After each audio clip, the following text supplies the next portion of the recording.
Assalamualaikum warahmatullahi wabarakatuh.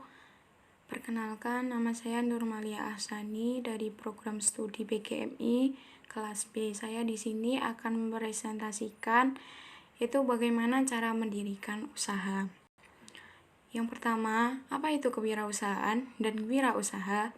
Kewirausahaan adalah sifat, ciri, dan watak seseorang yang memiliki kemauan dalam mewujudkan gagasan inovatif ke dalam dunia nyata secara kreatif. Wirausaha adalah orang yang memberikan arahan dalam usaha baru, yang berarti berani mengambil resiko apapun dalam hal mendirikan usaha yang akan dibuatnya. Langkah-langkah dalam memulai usaha.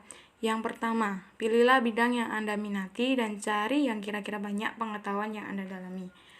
Hal ini harus diperhatikan. Jadi pertama kita cari bidang apa yang kita minati dan kira-kira apa pengetahuan yang Anda dalami. Apabila itu sudah diputuskan, maka segeralah untuk mengasah minat tersebut. Yang kedua, pilih suatu hal yang unik dan unggul di bagian pelayanan jasa maupun barang. Karena dalam membuka usaha kita harus tahu apa yang harus dipersiapkan, yaitu salah satunya carilah hal yang menarik dalam usaha dan usahanya itu unggul dalam bidang apapun. Karena hal itu sangat berpengaruh dalam menjalankan bisnis tersebut. Yang ketiga, memperluas jaringan berbisnis dan pertemanan. Kita dapat memperluas jaringan berbisnis yaitu dengan mempromosikan lewat WA, Instagram, Facebook, Twitter, dan blog. Dan juga kita harus memperluas pertemanan.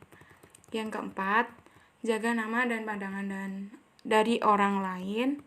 Dan yang terakhir, menghemat uang operasional dengan terencana sebagai modal usaha dan menambah inventaris alat-alat produksi atau jasa.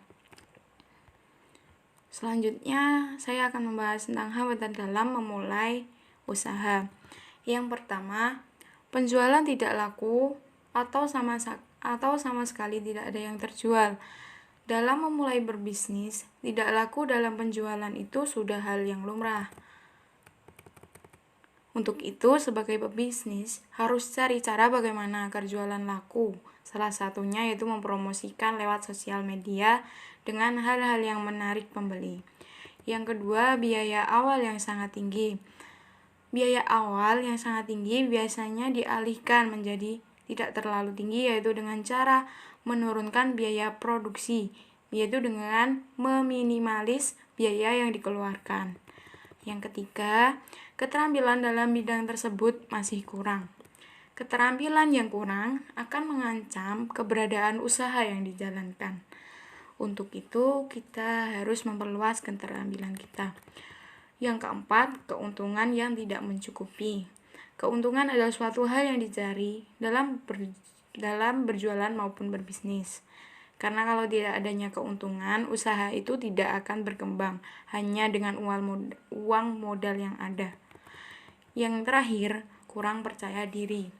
Kepercayaan diri adalah hal yang terpenting karena pebisnis suatu usaha harus percaya diri. Apabila kita pesimis, maka kita akan kalah dengan pengusaha lain.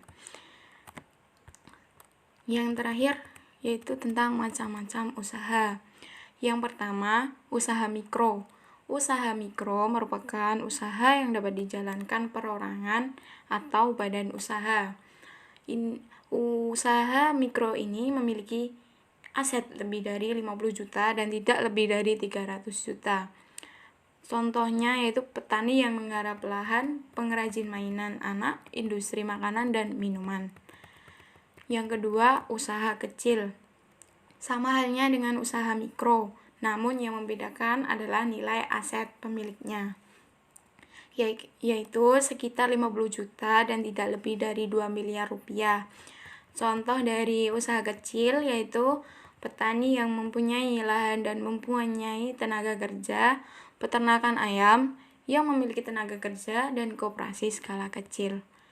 Yang ketiga, usaha menengah, skala lebih besar dari usaha kecil. Usaha dikatakan menengah karena memang berada di tengah-tengah. Usaha ini diatur oleh badan usaha dan juga dimiliki oleh perorangan. Untuk nilai aset kekayaan dari usaha menengah yaitu antara 500 juta hingga 10 miliar. Contohnya, usaha peternakan, perkebunan, usaha grosir baik impor maupun ekspor, jasa transportasi, dan lain-lain. Yang keempat dan yang terakhir ini yaitu usaha besar. Usaha dikatakan besar jika aset kekayaan lebih dari 10 miliar.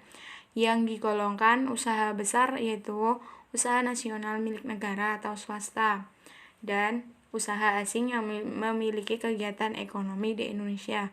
Contohnya yaitu BUMN, Telkom, dan lain-lain.